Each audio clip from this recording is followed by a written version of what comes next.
All right, everyone. And on today's episode, we have Christina and Bill Schindler. And Bill is author of Eat Like a Human, a book about eating like a human, which we're going to get into today. And his wife, Christina, who's a business owner of a local business here near me, Modern Stone Age Kitchen, which I'm excited to get into too, and kind of see where that came about from the stories and the books and everything that you guys are doing. But I'm excited to get you guys on and explore your story and really understand how we eat today versus the opportunity to eat maybe as we are intended, and how to process the foods as intended and things like that. So I really appreciate you guys making the time and coming on with your busy schedule today, especially here in the summer. So welcome. Tell us a little bit about who you are and what you do.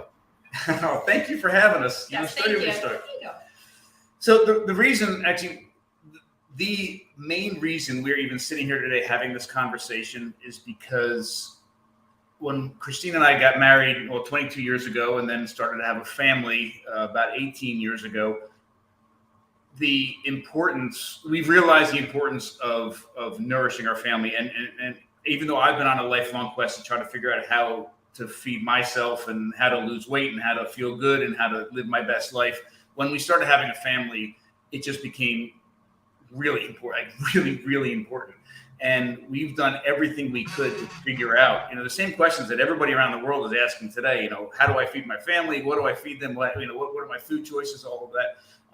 And we were able to take our unique experiences and ways of looking at the world to come up with. Now, certainly we don't have all the answers. We're happy to share any of the answers we have with you. But I think we've started to at least ask the right questions, and we figured out it's been very rewarding, a way to nourish our family, and it's become so rewarding that we just wanted to share it with the world. So we wrote the book Eat Like a Human, and then opened up the Modern Stone Age Kitchen and the Eastern Shore Food Lab, which we'll get into in a little bit, so that we could use that information to nourish beyond our family and help nourish the community. So if you don't mind, what was the trigger, right? So I get it, like you wanted to feed your family, but we all want to feed our family. What was the anxiety that you wanted to take this route, let's say? Well, I have had, and I write about it in the book some, an incredibly unhealthy relationship with food my entire life. And I'll do the quick version because there's a lot of stuff to get through, but very quickly, I grew up an overweight kid in the 70s and the 80s. And every time I looked at a mirror, I just felt bad. I felt bad physically. Food was something that made me ugly in my mind. It wasn't something, it never occurred to me that food was something to nourish. Food was something I knew I needed, but it also resulted in all of these other bad things. And then I became a wrestler in high school, an athlete in high school, and a Division I wrestler for Ohio State, and later Division III for the College of New Jersey. And even though I had the body of an athlete, I still was unhealthy, and food was still something that didn't nourish me. It went from something that made me look a certain way to something that I was scared of. It would cause me to not make weight. And I was losing 28 pounds in a day and a half at Ohio State to make weight every single week. And, that just continued and continued. I had nutritionists. My parents hired nutritionists for me. Our team doctor hired we had all these supposedly learned people in the 70s and 80s telling me in early 90s how I should be eating. And none of it made sense. And then the real problem came, which is around the time that Christina and I first met, when I was no longer an athlete and working out 3 or 4 times a day. I was eating the same food, the weight poured back on, and all of the other issues. And we can tell you story after story about, and I'm sure so many people listening have very similar stories about metabolic disease and all the things that were happening to me in my late 20s and my early 30s, that my quality of life had just plummeted. So I was always looking for that answer to help myself. And then, obviously when we got together, feeding ourselves, but then trying to feed our family, I didn't want our kids going through the same thing that I did. But do you want to tell her about the trigger, the actual? Yeah, I mean, there is a trigger. There is a pain point here that Which one are you going to go with? I was going to go with the banging and rocks in the garage. Oh, that one. I was going to go with the cereal. Yeah, go ahead. You do cereal. Well, I think the other conversation that we ended up realizing is that we weren't speaking the same language when we were talking about food. So a good example of that with the kids is cereal. So growing up, that was always a standard, but we had the healthy cereal in the house. We had the Raisin Bran. We had those. We didn't have the Cocoa Honey Nut Puffs. Cheerios. So Honey Nut Cheerios are very healthy. So, starting to raise the kids, it was that question of, well, okay, we're working 2 full-time jobs. We got to get out the door. Well, they can have a bowl of cereal. And he's like, no, they can't. I'm like, well, we'll get the healthy cereal. He's like, no, they can't. And we realized that we were having a completely separate conversation, because I thought in my mind cereal was okay. We'll just get the healthy version. And in his mind, cereal wasn't even an option. So like, take that off the table completely. So for us as a couple, part of that was figuring out and starting to speak the same language about food, of kind of we talk about processed food, we talk about processing food to make it healthier, as opposed to today's society, we process food to make it less nutrient dense, things like that. And then the other, I guess you like to say, trigger point would be, so at this point we had just moved to Maryland. We have 3 kids under the age of 4. We left our entire support structure with our family and everything. And he's an archaeologist and a primitive technologist, in the sense that he recreates how Native Americans may have lived in the past. So one of the big ways is through flint knapping, which is making stone tools. Actually, all our kids were brought into the world. Their umbilical cords were cut using an obsidian blade, scalpel that he had made, and his buddy, who's a dentist, autoclaved. So literally, they've started with the stone tool, our children, into this world. We take our work first. Yeah, very, very seriously. Integrated in all aspects of how we and I think I only know that, and correct me, the obsidian is that the rocks, the black rocks that have like razor sharp? 300 times sharper than a scalpel. If it's sharper, yeah. And I only know that because once I started reading your book, I had to go out and grab The Great Human Race, and so I became a Dr. Bill bit of a little fanboy here watching the show, because it was awesome, and I so I want to pick on that a little bit too when you get there. But go ahead, Christina. Sorry. Okay, so we'll get there. So anyway, as when he goes down a rabbit hole, he goes down the rabbit hole. So in terms of flint knapping, this man wanted to be the best of flint knapping, and literally sought out people around the world for it, which was great. We have rocks all over our house, a lot of landscaping rocks, but he would be flint knapping 2+ hours a day, and we have 3 kids under the age of 4. And I just was kind of looking at that as a young mom of, okay, all that passion and energy is amazing, but can you bring that in the house? Like, is there a way that we can relate that to our family? And because it really wasn't making that much of an impact on our modern family at that point in time. And that's where you share that you had this light bulb moment. Yeah. I mean, she's right. I mean, and it wasn't this one conversation. It was that kind of conversation over and over. Bring it into the house. Like, if you're that passionate, can you, it's not just about learning how to make this rock and actually did it 10,000. Can you bring that into the house? And I'm like, yes, you're right. She was 100% right. But how do I do that? Like, she doesn't like banging the rocks in the house, right? So I did my best thinking in the shower. It was one moment in the shower that I realized, and this is a life-changing moment for me, our family, everything that we do.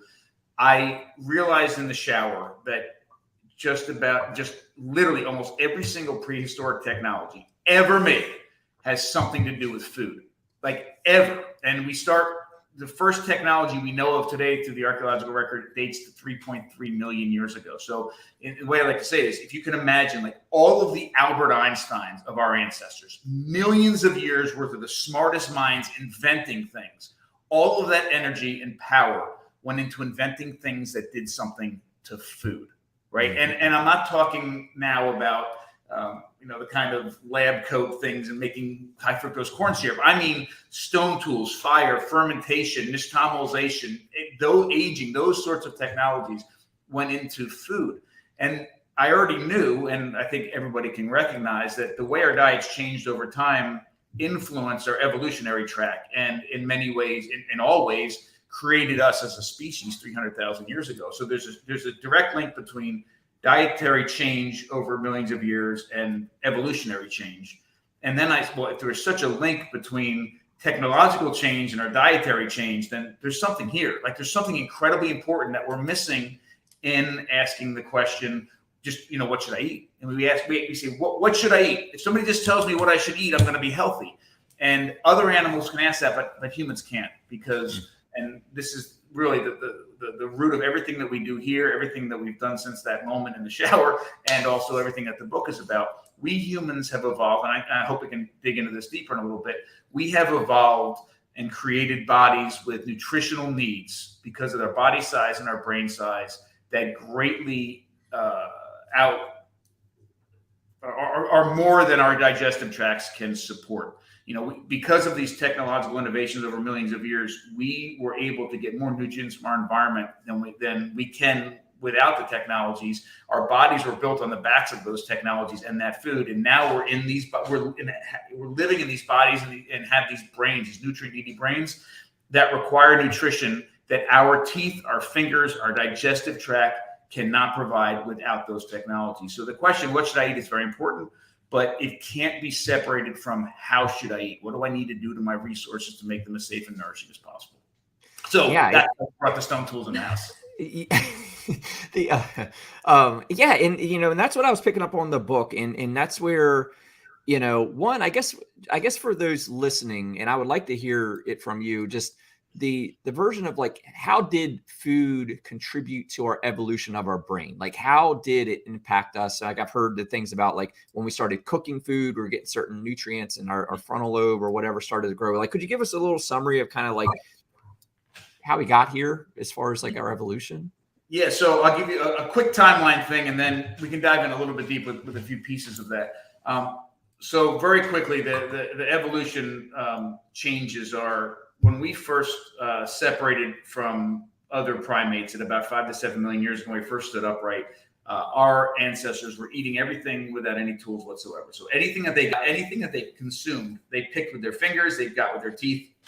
Now, these were wild animals, right? They had a digestive tract that was perfectly designed to consume what they could get with their fingers and their teeth. And they also had bodies and brains that could survive and do, maybe even thrive on what those natural resources could provide. So they were literally eating insects, plants, and fruits. That's all they were eating. That's it. The most nutrient-dense, bioavailable part of all that is the insect. So that's what they had. But they were short. They're 3.5 feet tall, brains the size of my fist. They didn't have very high nutritional needs. At about 3.5 million years ago, they invented the first stone tools and were able to scavenge animals on the African savanna. They introduced meat into the diet at that point. Not a lot changes for them anatomically for another 1.5 million years. So they went from gatherers to scavenger gatherers. At about 2 million years ago, we introduced hunting and fire into the mix, and we have an incredibly huge jump in body and brain size. Huge, the biggest we've seen, we've ever seen in our evolutionary past. I believe, and many people do believe, that's because the introduction of hunting at that time was profound. And there's and many people say, well, they're already scavenging, they already got meat. Well, there's a huge difference between scavenging and hunting, because when you're hunting, you have first access to any part of that animal you want. And even though when most of us today think about including animals in our diets, we think about, a T-bone steak or a chicken breast, it's the entire animal is important, and the blood, the fat, and the organs are the most nutrient-dense, bioavailable parts of an animal. You don't have to do anything to that to get all the nutrients from it. You don't have to process it. You don't have to cook it. You don't have to do anything. It's amazing nutrition sitting there right in front of you, and you don't have to detoxify it. It's great. Huge jump in body and brain size. So at that point, we became hunter-gatherers. And then for the most of that 2 million years up until recent times, we just got better at everything we did. We got better at hunting, got better at fishing, got better at trapping, got better at butchering and cooking and fermenting and all these other things that allowed us to unlock amazing nutrients from our environments. And in response, our bodies and our brains, let me rephrase that. Our bodies and our brains grew because we had the nutrition to support that. The food didn't make our brains grow. There were other things that were pushing that to happen. We're not entirely sure what those mechanisms were, but they wouldn't have grown unless the nutrition was there to support that growth. And then about 12,000 years ago, we become food producers, where the first farming starts. A huge decline in nutrient density, huge decline in safety of our food, huge increase in toxins and lectins and anti-nutrients and all that. Huge change in diversity in our diets. And then at the Industrial Revolution, most of us go from food producers to food consumers, which most of us are now. We don't hunt, we don't gather, we don't farm. Most of us, right? We go to the grocery store and buy our food, and we're seeing the effects of that. And we do what they tell us, right? Like, and we do it, yeah. And that's a very good point, because at every one of those initial steps, we go from gathering to scavenger gathering to hunting and gathering. Everybody is involved, has a direct relationship with their food. whether you're the forager or the hunter or the butcher or the cook, you and your family and your group have a direct relationship with your food. You know everything about it. It's an intimate relationship, and you see how that food makes you feel. You also see the consequences of your action. If you overharvested or overhunted, you can see that change. But then as soon as we start the agricultural revolution, many of us become more distant from our food. Now, we like to say, oh, that's great because the agricultural revolution, and now we have poets and politicians and people are freed up from, and there's some good things about that for sure. But those people are getting distance from their food knowledge, or intimate relationship with their food. And then now we're at a point where, and we like to say, it's not only aren't we getting our own food, we don't know the people that are raising it. We don't know the people that are shipping it or packaging it. The only person we get to talk to is the cashier at the front of the grocery store, right? Let alone what's in it, right? You make some good points in the book about how to look at the labels as far as the whole foods, and when you see the different acidics and stuff like that, like it's had like these accelerated processes to kind of mimic the desired result, but it's not really the best. And I guess so, Christina, is this what the problem was with cereal, like that Bill was saying, like this is processed, or was it the Bill, and you guys tell me, like, is the part about the breakfast being the most important meal of the day, was it a bit of that? Like what was wrong with cereal? Just to bring that one home. What was wrong with it? I think that's been an evolution too. What's wrong with the cereal, we found out has changed. What was wrong in the beginning? It was straight process. It was just straight process, and it wasn't real food. And then part of it was that idea of 3 meals a day, and being a good parent, you give your kid a breakfast before they go to school because you don't want them to be hungry at school. And that's even changed for us because really our family, so we have 3 teenagers. Oh gosh, one's an adult, I guess we could say now. We move her into college next week, her freshman year. Oh, wow. So we have an 18, 16, and 14-year-old. And we all pretty much unintentionally do intermittent fasting, which I do think is very evolutionary as well too, that, as hunter-gatherers, you were eating when you were out, not necessarily these three meals a day. So breakfast is not actually a big meal in our house at all. So it has been a full evolution for us. It was. Yeah, it was. And now not so much. We really don't eat. We might be sipping on a cup of coffee right now, but we really don't eat till after 12. Yeah, sometimes so can you speak to that a little bit? Because I do the same thing, and that's because I fell into this blog or article online. I've been intermittent fasting, or what someone corrected me call time restricted eating. I only eat from noon to 8.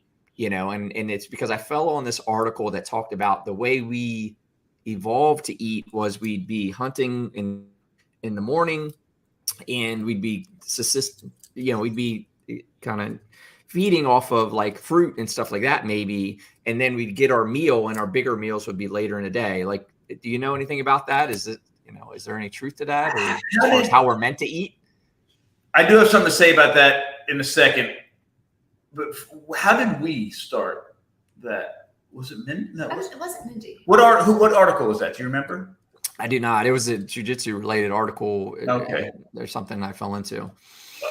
The big thing for me, and remember, we grew up in the 70s and 80s where they were literally almost everything they told you was wrong. But one appropriate to this was eat.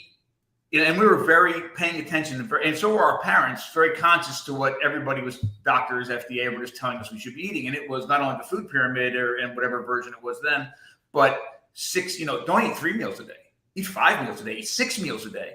And I remember thinking to myself, always that, all right, the good, healthy state of the human body is always digesting food.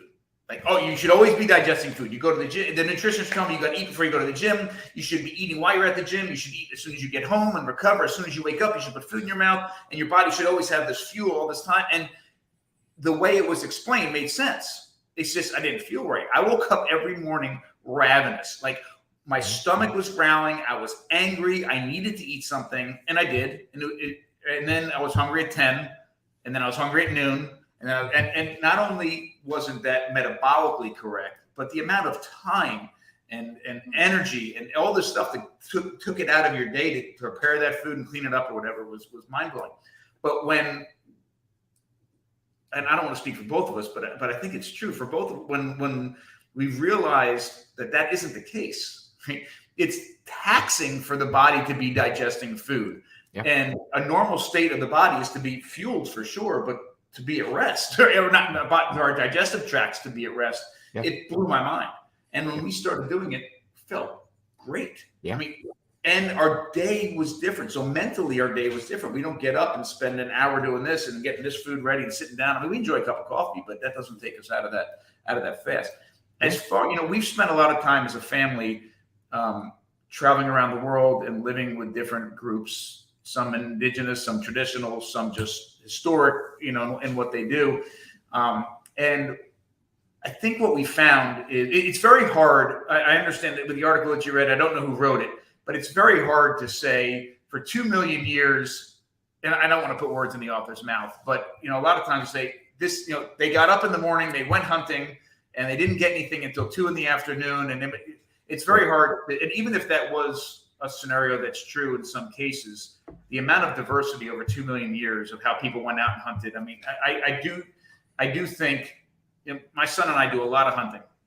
We like to get up and go in the afternoon more than it, but we get up in the morning, we get a cup of coffee, we get our clothes on, we drive or go to the stand, and we get up in the stand, we sit there like this and don't move for a few hours. Hopefully we get something. That's the image most people have. And that is what most modern hunting is about. When I was with the Hadza in Tanzania, the oldest hunter-gatherer group in the world, they didn't go hunting. My son and I, we go hunting. It's an event. They hunt all day.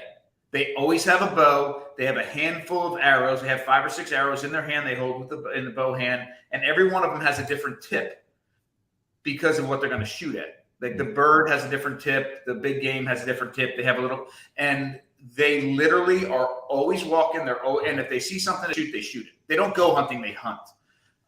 And sometimes they shot something at 6 o'clock in the morning.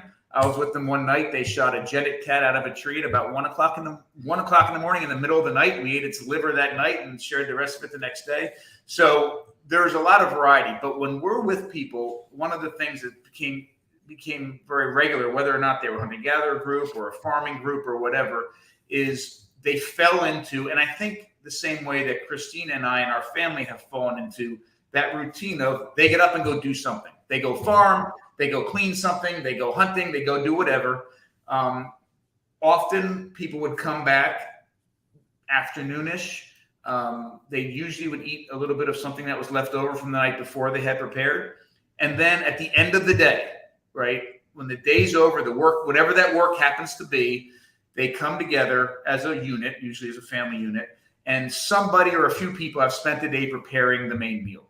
Mm-hmm. And that main meal is consumed together. They tell stories, they visit, go to bed, and do the next thing the next day. Yeah.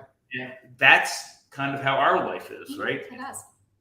And it does feel great. I mean, to your point about just delaying the eating and all that, like I know when I switched to it, to your point that you said, I've just got so much more energy really throughout the day. And I'm not like you said, taxing myself energetically with digestion all the time or as much, but I'm still, trying to make sure I'm eating enough. But it took 2 days and my stomach kind of adjusted to the routine and I just had a different level of energy. So it was awesome. With regard to like getting into archaeology and all that, I mean, what got you into it? Like, obviously you're super passionate about it and so on, but what made you go down this path? I think a lot of different things, but I think the short version is my father instilled in me a passion for not only outdoors, but also the past. I wasn't aware growing up of how deep our past really was. So then our past was Native Americans, certainly, and, fur trappers in the 1800s. And we used to read all sorts of Louis L'Amour. Well, we read Louis L'Amour cowboy stuff. And then we'd read like the Mountain Men, Hugh Glass and those, kind of, what's that movie? DiCaprio was in it. Anyhow. The Reverend? What's that? The Revenant? Revenant, yeah, Revenant. Yeah. So we'd read all those things and we'd think about them and we would, we'd go hunting and it was great. And this, it helped us connect with things we really want to connect with, our past, the environment, all these things. And it was wonderful. And then when I started learning about how deep our past really is, it goes beyond hundreds of years, it's thousands or tens of thousands, hundreds, millions of years. There was just that need, that desire to connect, but also there's always been, and I think in both of us, we want not to be self-sufficient, like live off the grid level, but we want to connect with the things around us to understand them better. And it's always been that way with food, but for a long period of my life, it was, well, if I'm going to go hunting, I want to hunt. I want to make everything completely from scratch and make the bow and the arrow and the arrowhead and all this. And archaeology seemed to be the way I could learn about the things that weren't in the books, that weren't in the classroom as easily. And that really got me excited about it. Now, we've dug sites. We've dug a bunch of sites together. Archaeology is amazing. It's an amazing way to, first of all, it's fun, except for a lot of times when you were out. Okay, so the only like the truth side, we were in grad school, and to make money on the winter break, we worked for a CRM company, and we dug out in, anyone knows Fort Dix, New Jersey, which is a military base in the middle of the Pine Barrens, New Jersey, in December and January. And we dug every day, and they're called shovel test pits. So these STP, where they have to have these perfect circles. And for him, when he talks about like perfect circles, after like 200 of these perfect circles, I'm like, just put his thing in the ground. Not one flake. Nothing. Yeah, nothing. For the entire month in the freezing. Yeah, so my love is a little different than his. A little bit. But yeah, so it's not romantic like Indiana Jones, but the route that I ended up going in it, that primitive technology route, that experimental archaeology, being able to replicate ancestral technologies to better understand when things are pulled out of the ground, what they really mean. That has been incredible, because to me, that's that way to connect. Like, you're sitting here banging a rock, making a tool, just like your great grandfather did a million years ago to perform a certain task. I mean, there is in a world where so many things separate us, right, culturally, in so many ways, or at least people try very hard to separate us. The stuff that we're talking about, the time periods we're talking about, the diets we're talking about here today with you, the kind of tools we're talking about that, replicating, all of our ancestors did them. All of our ancestors ate these diets. All of our ancestors used these tools. These are the things that made us human. And I love those things that not only connect us with the past, but really connect us with one another. Every one of our ancestors made and used stone tools. Every one of our ancestors hunted. Every one of our ancestors ate these sorts of diets. And if they didn't, we would not be here today.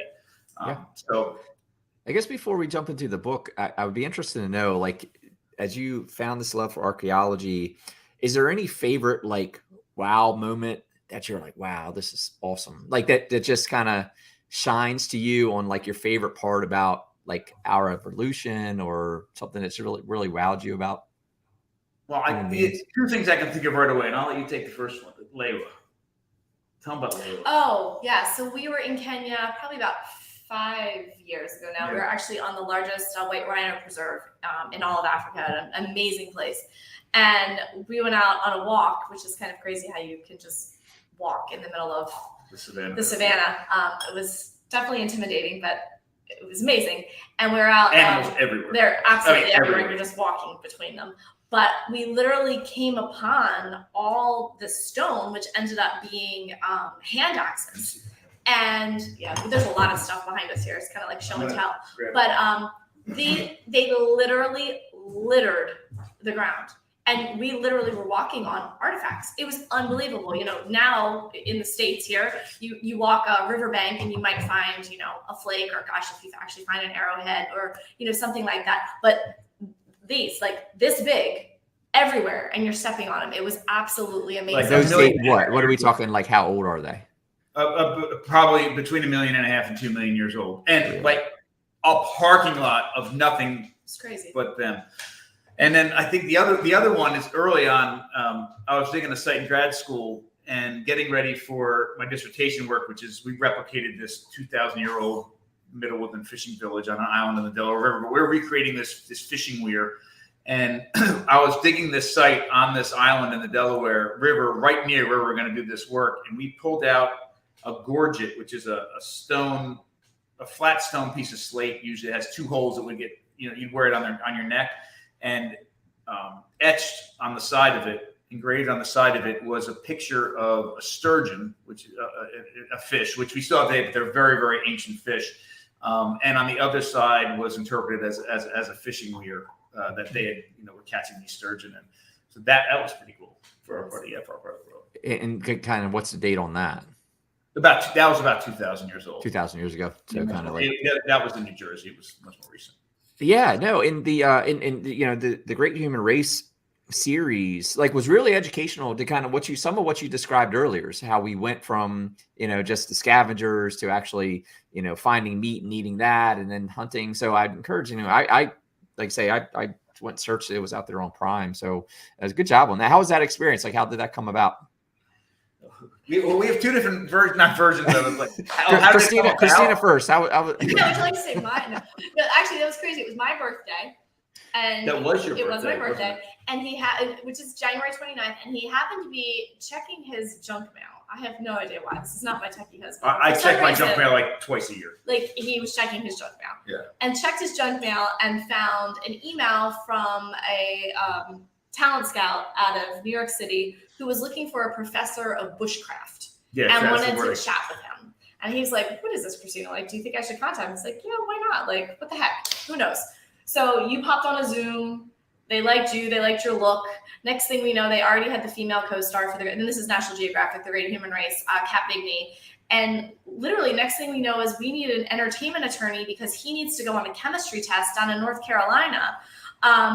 Which that was just all crazy because this was totally out of our realm. And the kids were at this point 11, 9, and 7. And we totally co-parent on everything. He had the morning, I had the afternoon. We were 50-50 on all, those kind of things. And all of a sudden he's taken off to go to North Carolina for a chemistry test with some woman for Nat Geo. And this is literally a month later. And then it was you and 2 other gentlemen, and he had the chemistry apparently. And by the end of April, he's on a plane to Tanzania. Yeah. And he was gone. Literally from January to the end of April, then he was gone. And you filmed for a month at a time. He would do 2 episodes, 2 weeks each. And then he would come home for 2 weeks. And then during those 2 weeks, he would make his clothes for the next 2 episodes. Yeah. And you filmed all the way up through Thanksgiving, November, you were home. And they had already greenlit the 2nd season before it even aired, which was kind of cool. So but it was just a little too much for us. So there wasn't a 2nd season. There wasn't a 2nd season. Okay, all right, yeah. But I enjoyed it, man. I say I've got a little bit of a fascination with this stuff as you described. So I was like, oh man, is there more? Well, you got to come up here because we have all the tools that I made for that show. We have in a big case. We can. Everything's here, yeah. It was a mind-blowing experience on a lot of levels. But that came at the perfect time for our own evolution as a family and food, where we were really starting to, I think, nail down some of the things we really believe in now about food and our approach to it. But then I got to go live it. I got to go live those diets. And like I say, it took 2 weeks to film each episode, but we actually were hardcore filming what you saw for about 10 days at a time.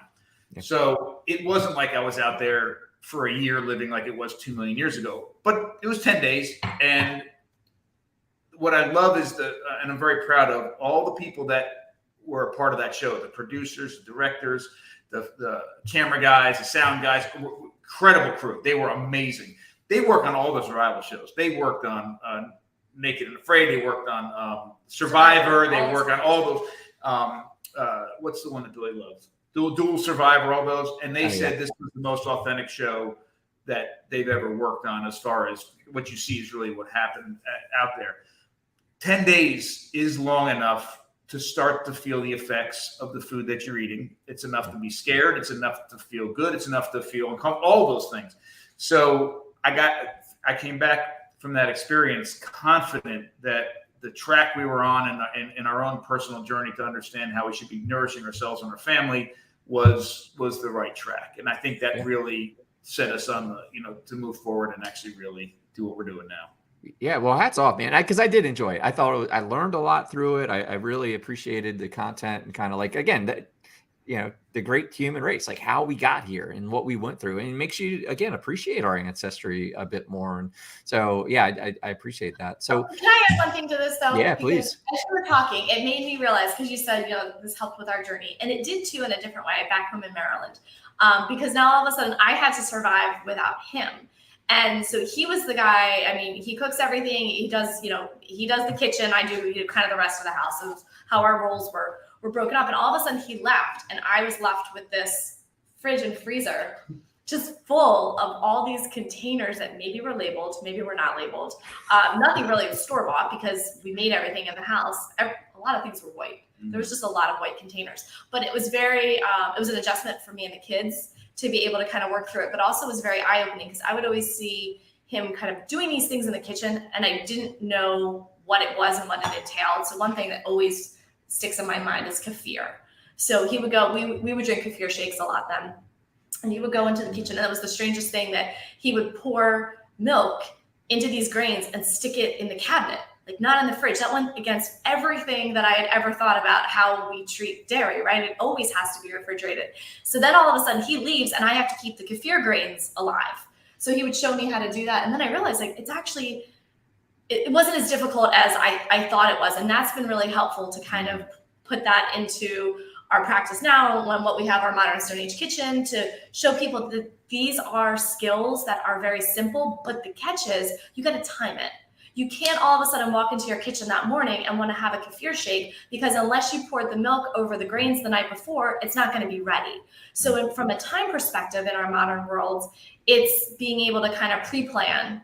I think like meal prep, a lot of people are meal prepping now, but they might make 5 of the same meals for their lunches before they go out to work. It's the same kind of concept, but that was a real big eye-opener for me on the home front, what was going on when he left to film. And that's a good point, because it really helped us. As Christina said, she first of all, this is the most patient woman in the entire world. I know I'm not very easy to live with, because I do go down these rabbit holes. I go down them because I truly believe in them. But it's I can only imagine how hard it is for her that I went down this rabbit, and I think this is probably the case with a lot of families and couples. Somebody, whether it's because they have their own pain point or they're trying to accomplish something or they are interested in it, they go down this rabbit hole. They've read 3 different books, listened to 20 podcasts, and all of a sudden want to come and speak to somebody who didn't go down that rabbit hole, and they're talking 2 different conversations, kind of like the cereal, where at that moment in that cereal conversation, in her mind, there's a range of cereals. These are bad cereals like Lucky Charms, and these are healthy cereals. And in my mind, in the entirety of breakfast options, all cereal is over here on this bad side, and then there's egg yolks, which are amazing. And we were talking different languages.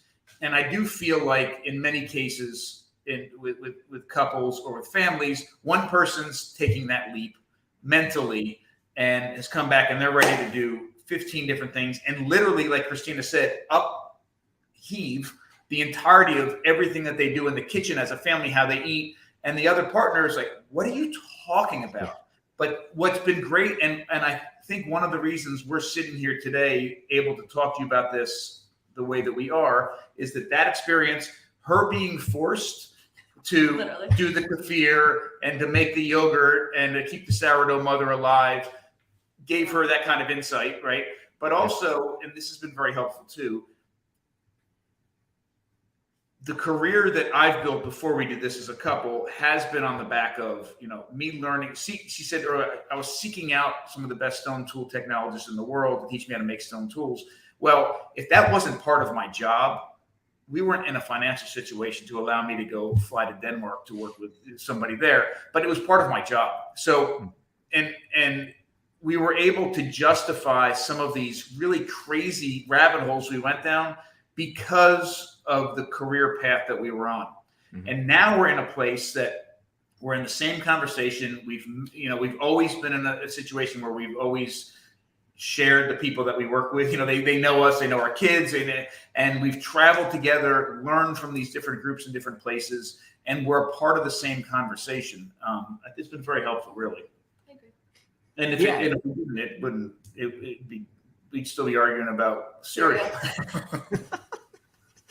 Oh, and I love it. I love, the relationship. I mean, you could do a whole other episode on that, like the importance of growing together and being partners. I like how you talked about co-parenting and like that. I feel like I would love to someday pick your brain about that, like the human evolution of that and the importance of it. And you mentioned, and even watching the show and even reading the book, I don't know that it's so much directly spoken about in it that I can remember, but how it took a community to nurture the community, like the hunters and like you said earlier, someone's preparing the food while there's just so much to it that you come to appreciate our partnerships. I know the part of the book you were talking about where I think it was the southern western Mexico community or whatever, like there was a central maize processing where like the communities came out and that was just I honor that, because we are so far removed from that today. It feels like, again,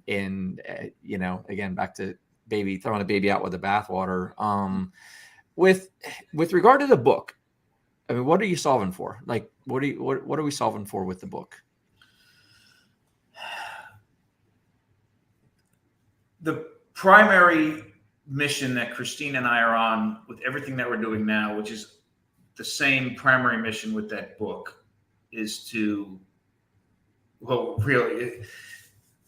empower people to nourish themselves and their families and their communities. The message in the book, the way that the thing that I wanted to get through with the book to help promote that empowerment was having people realize that whatever their food is, their dietary choices, whether they're a carnivore or keto or vegan or vegetarian or pescatarian or whatever they're doing, the power is in their hands, in their kitchen, to take whatever their food, their resource base is, and make it safer and more nourishing. And I know for so many people listening to this might just sound like one more thing I have to worry about. Like, oh my gosh, somebody's telling me I have to do this now and this, and now I got to think about this. Well, this is how important it really is. Christina mentioned it earlier. The food processing of the past, and I mean for millions of years, has been focused on achieving three things: making food safe, making food nutrient dense, and making food bioavailable, right? So when you eat it, you're not harmed. What you're eating is packed with all kinds of nutrients, and most importantly, those nutrients are available to your body to actually make use of. That's what all those technologies have been focused on. The food processing of today is focused on making other people money, allowing food to ship really, really far, have a high shelf life, be uniform, all these other things at the expense of one or all of those things. Yep. Now, we could probably spend an entire episode talking about the benefits of fermented dairy over regular dairy, or nixtamalized maize over cornbread, or sourdough bread over regular bread, and all of that would be important. But the message I want, or what I want to land right here, which is really important, is that every food, I'm confident that almost every single food that we put into our mouths has to be prepared in a certain way for our bodies to maximize the safety and nutrient value of that food, period. Almost every food that we eat today is processed at the expense of that. So it's not like you're going to transform your life if you start nixtamalizing your maize. You're not going to transform your health if you start making sourdough bread. The point is that every part of our diet today has been compromised. Our bread is not made the right way anymore. Our tortillas are not made the right way anymore. Our dairy isn't made the right way anymore. Our vegetables aren't dealt with in the right way anymore. We're not eating all the parts of the animal that we should be eating. In fact, the diets that actually made us human in the first place. So it's all of these things together. That book is divided into different food groups, right? So that you can see the different pieces of it. And what I hope people realize is that the diets that we're eating today are incredibly compromised at every single step. So I know that, and it's impossible to turn around tomorrow and wake up and start doing all of those things yourself. You're not going to literally tomorrow start making kefir and fermented dairy yogurt and sourdough bread and nixtamalized maize tortillas and start butchering in your house. I mean, it's impossible. And I would not suggest that. So don't worry. But those small incremental small incremental changes can make a huge difference. And so you definitely need to start. The cool thing is that there's nothing in that book that you can't do in your own kitchen. That we haven't done in our and that we haven't done in our own kitchen, and done at a level that we actually feed our family with. It's not just a hobby. We do it, on Saturday once a month. We feed our family on the backs of everything in that book. In fact, we built the entire business downstairs. The entire Modern Sundays kitchen is built on foundation. We've made that book come alive downstairs to make all that food available. But you need to start. And what's awesome is that when you start to learn how food is made the right way properly, one trajectory you could go to, which we love, it's the ideals of, you start making all your food from scratch at home. We've realized that isn't a reality for many people because they might not have the interest, or they might not have the time, or the reach, or whatever. That, for a lot of reasons in a modern day world, that might not be possible for you or your family at the level we're talking. But if you do connect with your food at that level, make that magic in the kitchen more about microwaving the mac and cheese. It's more about understanding your food. Then you go into a grocery store or a restaurant or a cafeteria as the most informed consumer ever. If you learn how the foods that you eat every day are actually made, then you can at least buy the best versions of them. And the marketing, the billions of dollars spent on marketing and advertising have no effect on you whatsoever. The colors and the wording on the menu at the restaurant have no effect on you whatsoever. You can make those decisions for yourself. So back to it, the point of the book was to empower people to do this themselves and understand their food and their connection to it.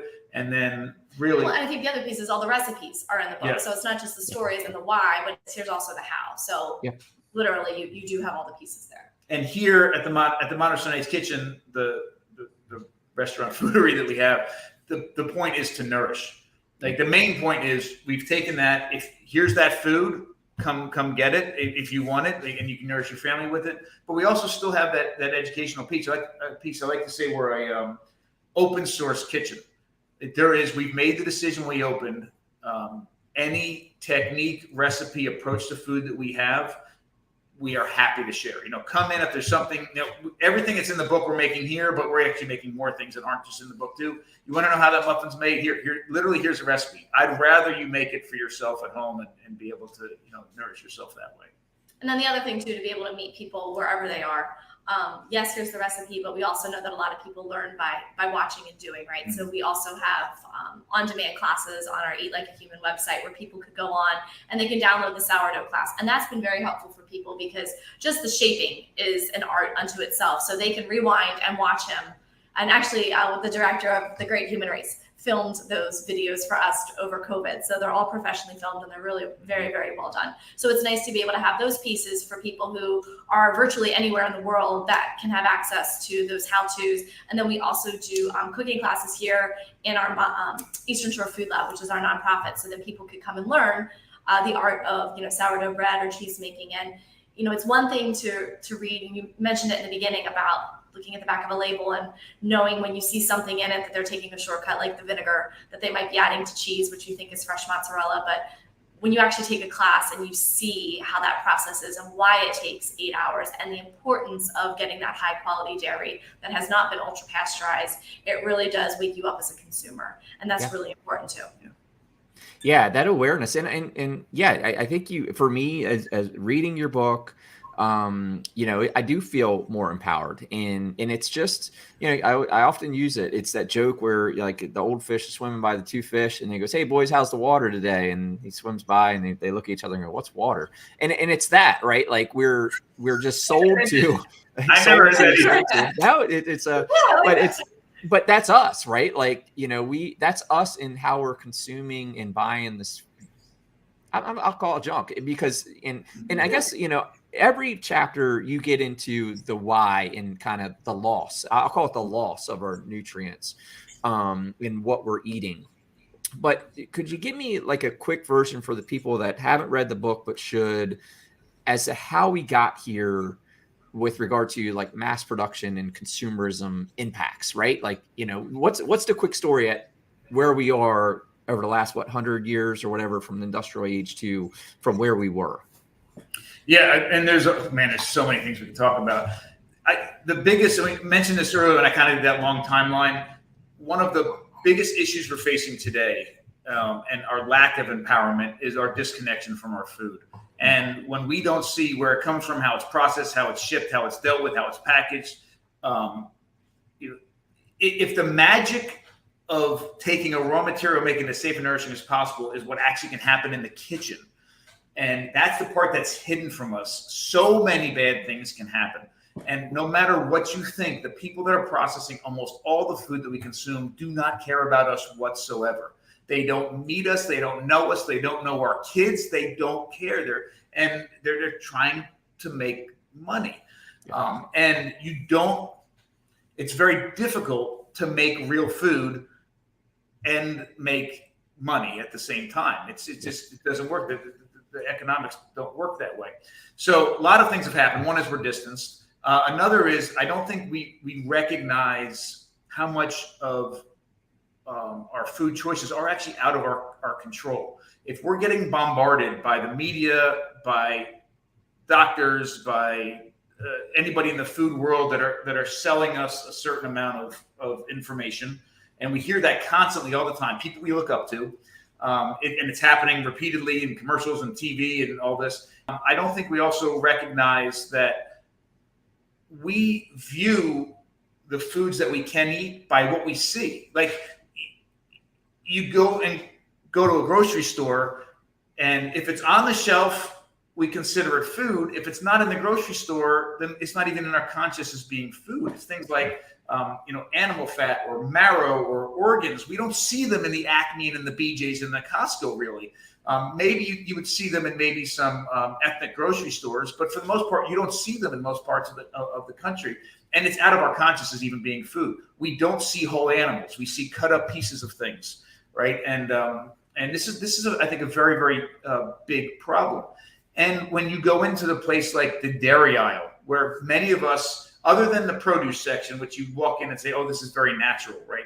The dirt's still not on them, but that just came out of the ground, so it must be natural.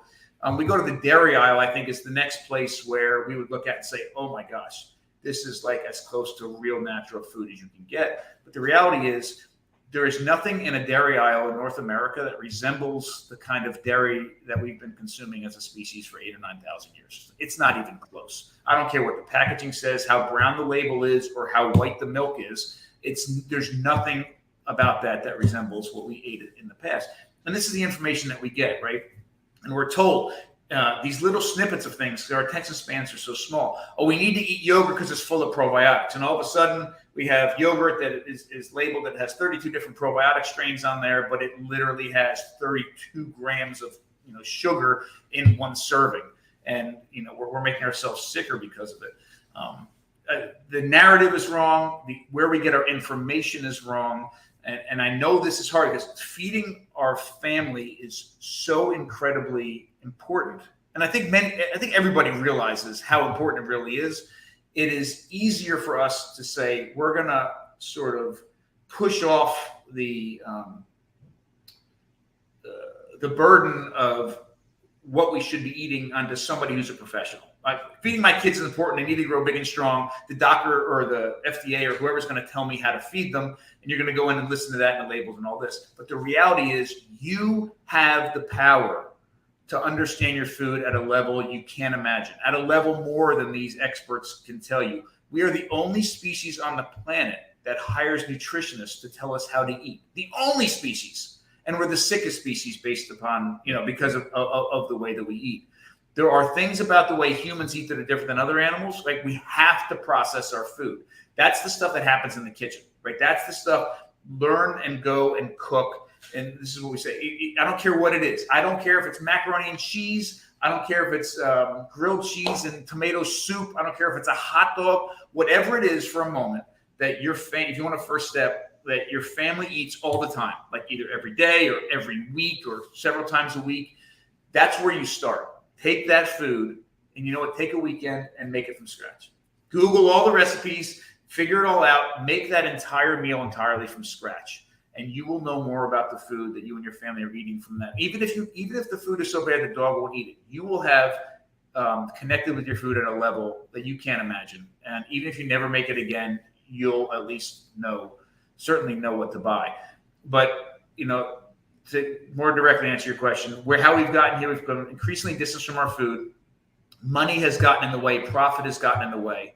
And the food industry is spending billions of dollars trying to fool us. And it's not a conspiracy theory. It is known, it is proven. If you look at the connections between who's producing food and who's on the boards of creating standards throughout the country and all this, we know everybody's literally in bed with one another, and we're all suffering as a result of it. I like to go into the past to try to answer these questions, because so much of what we hear now is you can find peer-reviewed journal articles in professional journals advocating anything about a diet and complete opposite directions on how we should be eating. The information about how we've consumed food in the past, I think, is the way that we need to start to reconnect and understand what we should be eating. And that's exactly what we do.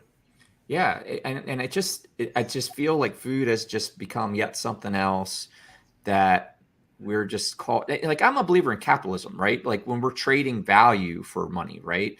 But we've surpassed that. Like, we've surpassed, right, trading money for value, and we're just trading money because they tell us what we need. I mean, and unfortunately, it's not just our food. It's a lot of things. I mean, we're just, and man, even today or 2022, like we're seemingly sold things that have no value, but we're just, we're just constantly sold. I know in your book, you talk about your Italian heritage and things, and pre-COVID, I think 2018, I was over in Italy out in the country with the family. And I just know one of the biggest things I noticed, there weren't billboards everywhere. There weren't advertised, and then I came back home and it's just like, boom, just constantly sold to everywhere as you look. We're just pushed in food. Like you said, it's what I try to teach people today, to just start to have this awareness, which is once profits get in the mix, the integrity starts to go out the window a little bit, right? Like it starts to diminish the integrity of, and again, like you say, I don't want to feel like conspiracy theorists or anything like that. I mean, whatever, we live in a free market society. You can spend your money on whatever you want, right? By all means. However, that doesn't mean that we need to be naive, and to your point, and this is where I'm trying to bring this home for what you're saying with the book. It's like, if we just are more aware of what we're buying, we can just be so much more better off, and maybe whether we're poisoning ourselves or whatever. I don't know how to put it, which I know we are, right? There's plenty of that in the processed foods and all that, but yeah, it's just we're just sold. We're just constantly sold, and I don't know that two things happen when you buy the right food. Yeah, two incredible things. Bill, could you answer that for me? What's that? I was sorry to interrupt you, but I wanted to ask that specifically, right? Because I know there's the case to say like what some of this processed food could be cancer causing and all that stuff. But when we say getting healthier, to like your recipes and you start eating like the quality nutrients, right? Because you talked about like a lot of the fruits and other things, like when we break it down, or the other parts of the animal that we can eat, you make a great case about the loss of nutrient. Mm-hmm. What happens? Like, you think we're eating good now, right? We're eating the right things, the fruits and vegetables and whole foods and all that. But when we start eating these additional nutrients that are available, what happens, right? Like, what if we're eating healthy now, but we're eating like what they tell us is healthy, versus like we start eating like you show us how we ate in the past? Does that make sense? Well, I think there's a lot of things, and I'd like us both really to chime in here with it. Sure. Number one, let me just say, this word superfoods, or this term superfoods, is erroneous, right? Well, all that I'm trying to accomplish with the book, and we're trying to accomplish here, is to get real food in the right state back into our bodies. And I know this is cliche and it goes along with it, so that we can be human again. Like, we're not trying to be superhuman. Eating the right foods packed with nutrients that are safe, non-toxic, and bioavailable will not make you superhuman. It will make you feel incredible And that's how we should be feeling, right? We're literally feeling human again.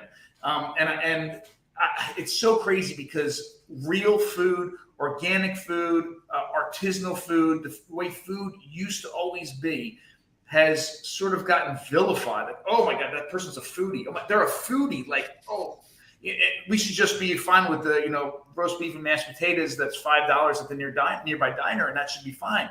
No, it's not. I mean, we're talking about food and nourishment and quality of life. I am 49 years old. I was a Division I athlete. I am 10 times healthier now than I ever was any other time in my life. I feel great when I wake up. I feel great all day long. I mean, we are living these lives that we are meant to live. Can we improve upon it? I'm sure, and we're working really hard. And that's another very quick point I want to make before I finish answering that. Our diets as a species, especially here in America, are so poor that anytime we make a change, we see an improvement. And I think we fall into this trap that, okay, whatever that change was is the answer to all our problems. And that's the diet I should be on for the rest of my life. No, it's in most cases, it's just better than the really bad diet you had before that. And of course, you're going to see some improvements. Brian Sanders wrote a really cool post the other day, and he said, just remember the diet that healed you may not be the diet you should be on for the rest of your life, or some sort of wording like that. And that's true. This isn't a step towards, okay, I understand my food and my diet, and you're going to have an answer in a month. This is a lifelong journey that you should always be thinking about your food. You should always be learning. Your body is changing. The food is changing. You should always be improving on this. So don't fall into the, hey, keto, I lost all my weight on keto. I need to be keto until I'm 99 years old. Maybe there it is. I'm not saying you should or shouldn't. But don't fall into that trap. Don't fall into the, hey, you ate this incredibly poor diet, you became a vegan, and then all of a sudden you lost some weight and feel better. All of a sudden, that's the diet you should be on for the rest of your life. Maybe it should be, but maybe it's just because you got all the processed food out of your diet and you're seeing some improvement. Yep. So anyhow, to answer that more specifically, how do we feel? I mean, we're getting these foods that are full of these nutrients. I mean, that's a piece of it. Right? No, I mean, definitely our energy level has increased. I think the amount of food has decreased. Absolutely. Which is really interesting. So, people do then talk about the financial piece of eating healthy, right? And eating real food. I think I would wager to say that we actually eat less food. So our output financially is probably very similar. But it's good food. Because it's good food. You're eating quality food that's filling you up, that's giving you, the protein and things that you need. So I think simple that's quality over quantity, right? Like, absolutely. To your point, like Bill makes a lot of references in the book about like we're almost halving the nutrients that we need with the processing or the discarding and stuff like that. So to your point, like we're eating less, but we're getting more. And here's the other thing, the analogy is one of the goals we should have, everybody should have, is that every time you sit down at a table, and you're consuming food, every time you get up from that table, you should be nourished. You should feel better than when you sat down. Mm-hmm. The interesting thing about the way humans deal with food is that nourishment, it took me a long time to figure this out. Being nourished through food is more than just a biological nourishment. Food should nourish us biologically, but that experience of eating that food should also nourish us in a cultural way, in a lot of different ways, right? It should tick all these boxes. We should meet or exceed our expectations of not only taste and flavor and all that, but we should be satiated. We should feel full, not overly full, but not hungry, right? If it's real food, we should be satiated. Whatever expectations we have that are cultural, like whether it's a religious expectation or an ethical expectation of where our food, we should be ticking all those boxes. Like when you get up, how many times, everybody listening, how many times have you gotten up from eating and you felt guilty? Like, oh, I shouldn't have had that. And then that sticks with you. It ruins your entire day of eating. Or how many times or you felt guilty, so then the rest of the day just goes to crap. Yeah, the whole day's to eat crap. Everything because I already, did whatever. Or you've gotten up and you feel guilty because you knew that food came from somewhere that it shouldn't be, or it's something you shouldn't have eaten. Or you feel hungry, right? We have this idea that in order to lose weight, we should feel hungry all the time and we should suffer. No, you should be nourishing yourself. If the state of your body for true optimal health is a certain body fat percentage, right? You should feel better as you get towards that goal. You can lose weight, and I know sounds weird to most people. You can effectively lose weight and get up from every meal feeling fully satiated. I mean, feeling full, not a discomforting full and content and happy. That's what real, true, nourishing food does.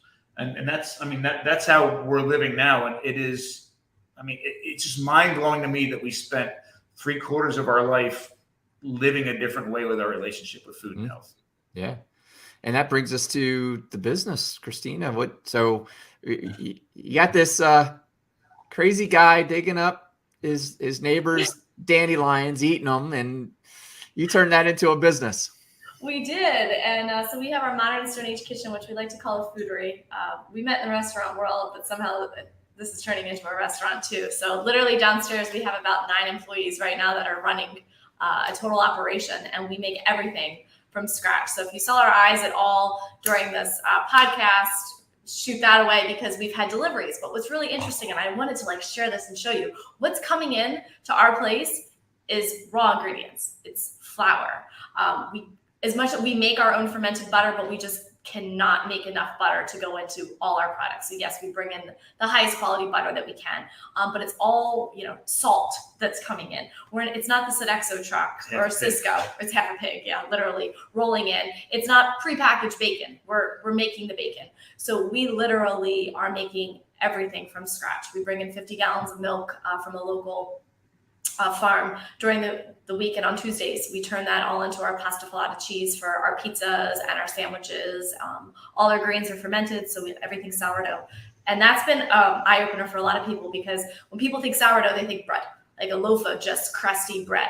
We make sourdough chocolate chip cookies, we make sourdough muffins, sourdough waffles, crackers, you name it, and we have a couple really important stances that we stand on here as a business, and it's all definitely in line with Eating Like a Human and the book. So we don't use any industrial nut or seed oils. We only fry in high quality animal fat. So our fryer is actually full of lard, which is crazy for some people. So we ferment our potato chips, then we fry them in lard, and man, are they good. Talk about taste the difference. They are absolutely delicious. We do our same things with our tortilla chips. We import maize from Oaxaca, Mexico. We nixtamalize it, which is an ancestral process.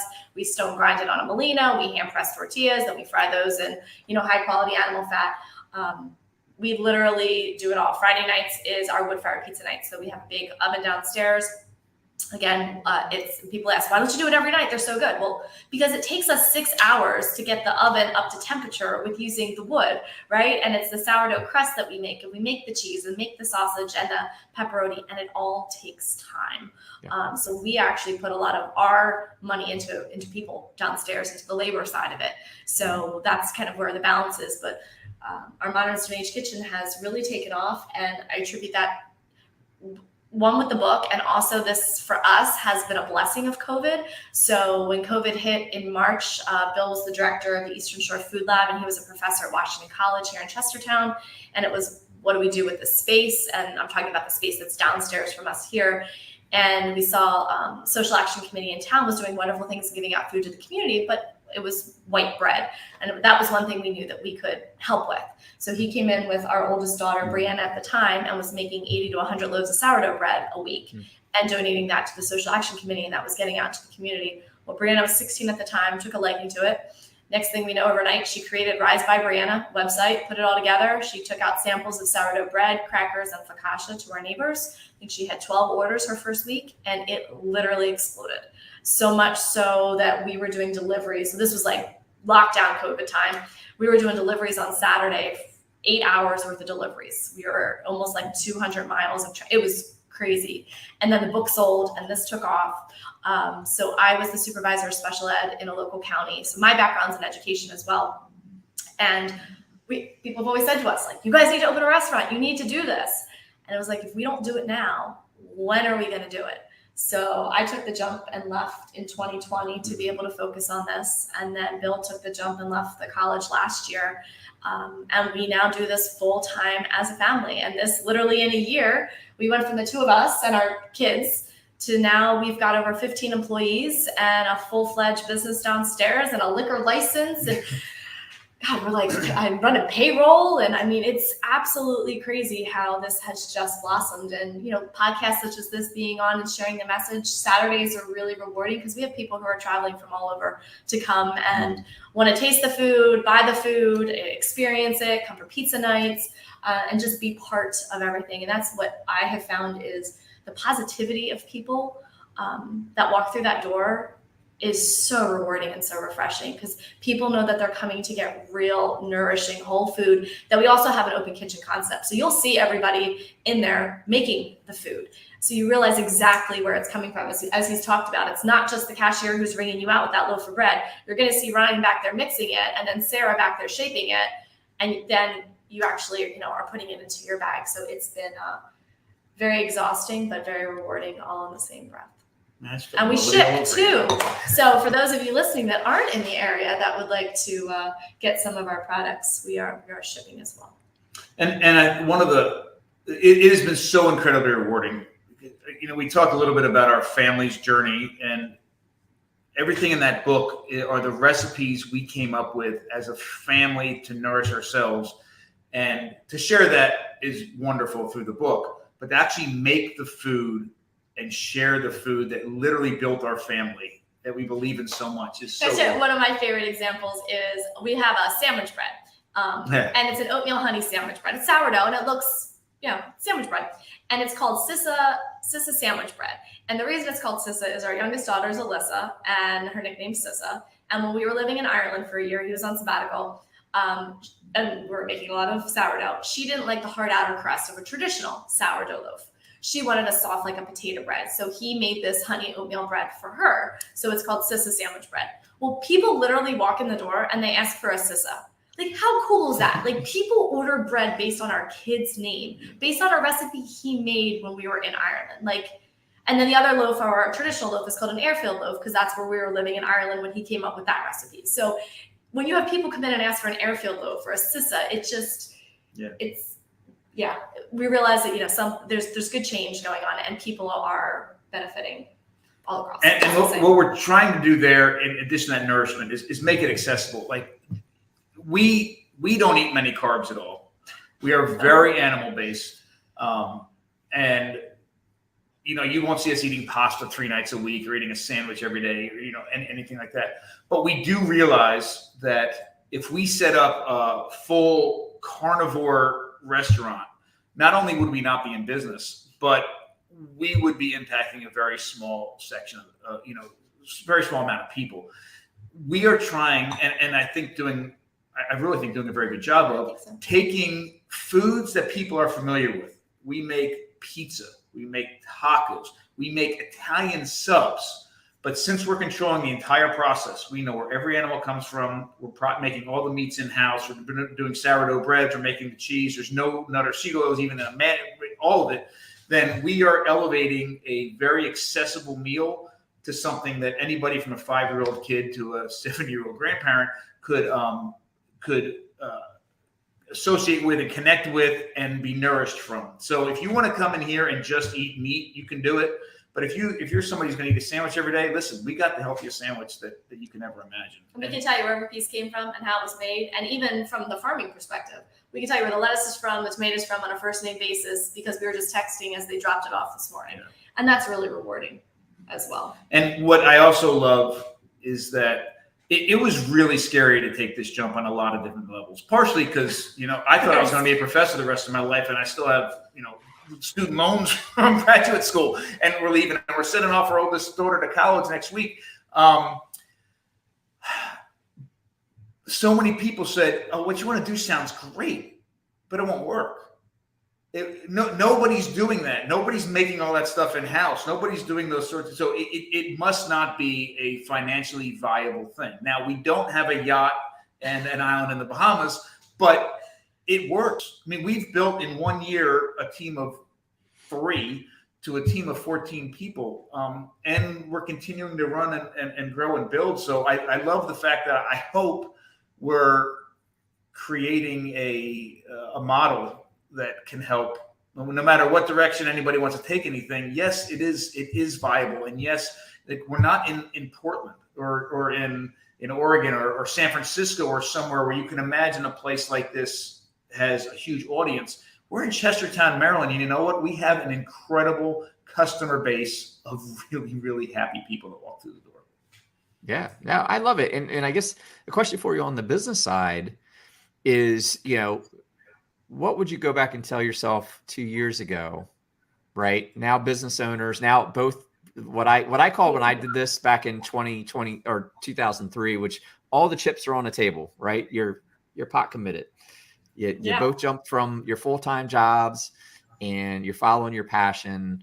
What have you learned that you would go back and tell yourself 2 years ago that you've taken away from making this change? And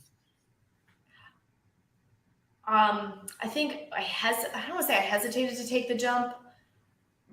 When he left the full-time, it was one thing for me to leave the full-time, and we knew that we still had health insurance, right? We still had a salary coming in, and I do the money in the house. So when you break it down, it's like, okay, we can still cover the bills.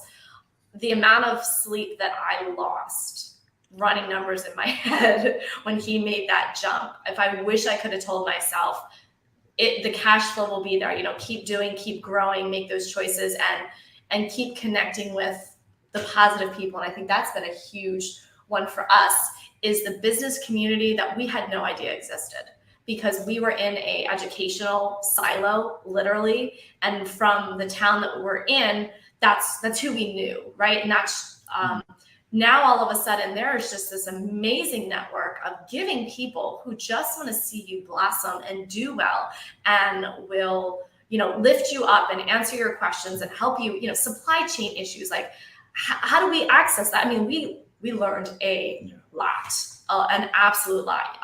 Just dealing with the health department and the HACCP plans and all those types of things.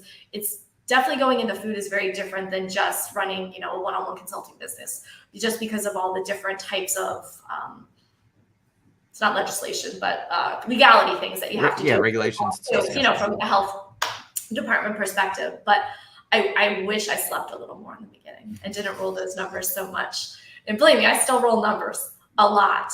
But when you're doing something and you're invested in it, and then you see the positive impact, it's just going to naturally just start.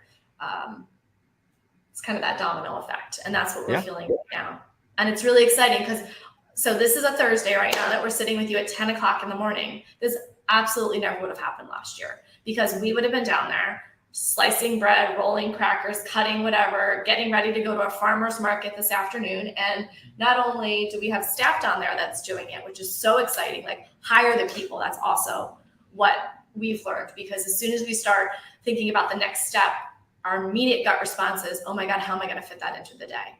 And it can't be. It's got to be, who can we hire to do that, to be able to grow? It doesn't mean that it's more on us. It means, how do we put the right person in that place to be able to make it grow? And I think a great example today is, not only are we talking to you at 10 o'clock on a Thursday, we've got the staff down there that's running lunch, that's doing everything. Then we've got staff that's going to the farmer's market. So our family can actually go to Ocean City, Maryland, and represent our county, Kent County. There's a huge conference down there for all the counties in Maryland. And tonight is called Taste of Maryland, where they pick one establishment in each county to represent that county. So we are going down the Modern Stone Age Kitchen and representing Kent County for the Taste of Maryland with everybody through the state. So, which is really exciting to know that in a year, we've been able to kind of put ourselves on the map that way. One thing that we did do, I know you didn't ask this question, but I'd like to add it real quick. And thankfully, she does all the bills, so her staying, I say that for other reasons, but those things weren't in my mind. One thing we did very early on is we literally, and we wrote it. I mean, we would have these meetings, either we went and did them or had them in the house, and we'd have a big piece of paper and what we're going to do. But we very early established what we were going to do, how we were going to do it. We had no idea what it would turn into, or we still don't know what it's going to turn into. But the fact that we said we were never going to use any industrial nut and seed oil, any grains are going to be fermented. We're going to, practice a nose to tail whole animal approach. Those sorts of things we established very early on, and we had to write them down.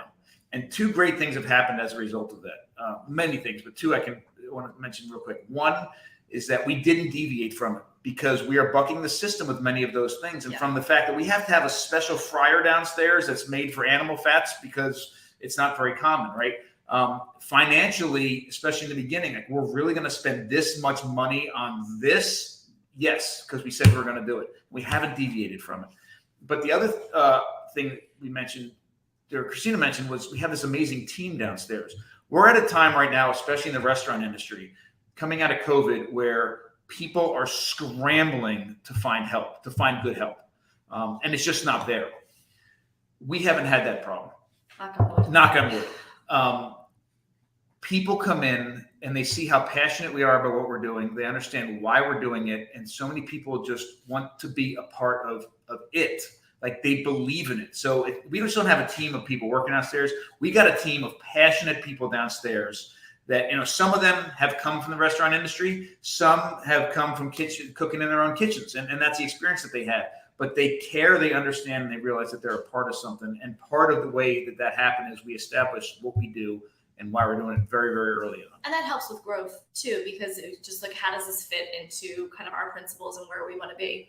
And so when we introduce a new product, because I'll tell you, our kids are the first ones, like, Mom, Dad, you need to have like something sweet. There needs to be something sweet when people come in. And from my financial side of the business, it's like, yes, we do. We need a very simple grab and go thing that people are going to come in and do. So it was, how do we make a chocolate chip cookie healthy? So we have our sourdough chocolate chip cookie that's sweetened with a muscovado sugar. We get the best dark chocolate in here that we possibly can, and they fly off the shelves, because also there's people who are like us that eat healthy and they do want that sweet treat every now and then, right? So they know, though, that they can count on us because we built that level of trust that when you do buy something from us, you're going to get that quality, and then also you'll get that taste as well. So that's been exciting. And we just last week found out, and I think this is important for your viewers to know, that there's the Weston A. Price Foundation. They are a nonprofit that focuses on ancestral health and healing and food waste and things like that. Very world renowned. They just came up with a new rating scale for restaurants. It's kind of like the Yelp, like a healthy Yelp rating, put it that way. It's called the 12 spoons. So what they have are these 12 spoons or 12 pillars of how a restaurant is ranked. And it's everything from utilizes bone broth to doesn't have industrial sugar, that the grains are fermented and they use sourdough. You get the idea. There's 12. Literally, it's our pillars. It's kind of crazy. We are the first restaurant in the entire country that just got awarded the 12 spoons. So we just hit 12 spoons last week with them. So we're really, really proud of that piece. And I'm excited too when we travel, because that's always a big one. Well, where are we going to eat? So now this is a new resource that we'll be able to use when we go to different places to look up on 12 spoons to see, other restaurants in the area and how they rate from a health and sustainability, using sustainability packaging, all those types of things. So that's another resource for your audience as well. I love it. Yeah, it's awesome, man. And I honor you guys' courage. Right? That's why I asked that question, because you're talking about the courage to take the leap, to start your own business and leave the nest of that W-2 job and all that comfort area and follow your passion. And so I really honor you guys. And I just love what you said, right? Like, when you're really, and I want to wrap up because I know you guys probably got to get to work, but how much, of an analogy it is kind of like to your work, Bill, in like how we evolved with our necessity and in your business, like how you're providing for your family is very similar in a way, right? Like how you've just come to step out and build your own business that represents you. And, in a way, I just kind of feel how it relates just again, getting back to being human, how we come to provide for ourselves and kind of escape the system, I guess is what I'm saying, like, sure. and all that. So it's awesome. So anything exciting you guys are working on next? Couple things. Well, we've got a lot of classes, in-person classes here at the Eastern Shore Food Lab coming up. We do this primarily on Saturday mornings from 10 to 1. Then we also have a couple events that are coming up. November 5th, we're doing a meet up, MEAT, up here, bringing in a lot of really big name people. You're going to do a butchering demo, and it's a chance to have a lot of like-minded people who are focused on their food and getting, high quality nutrition and things like that into town. So that's going to be really exciting. That's on November 5th, and that will be, so all the information you can get on eatlikeahuman.com and modernstoneagekitchen.com for our events. He's presenting at the Weston A. Price Foundation, which is out in Knoxville in October. Yeah. If anybody is in that area. Anybody wants to head to Oslo with us, he's presenting in Oslo in October too. So those are some fun things coming up. And we have a couple other book ideas that we're working on, and a documentary that we're working on as well. So we can't say much about it yet, but we're super excited. Hopefully. Got a couple good things. Yeah. Awesome. Well, good, man. Well, again, really proud of you guys. I'm glad you're local and what you're doing and having the impact. And it's been an honor to have you on. I'm glad we finally got to connect and sync up here. It's awesome, man. Keep up the good work. Likewise. Thank you so much. Look forward to seeing you here soon. Yeah, definitely. I will do. Okay.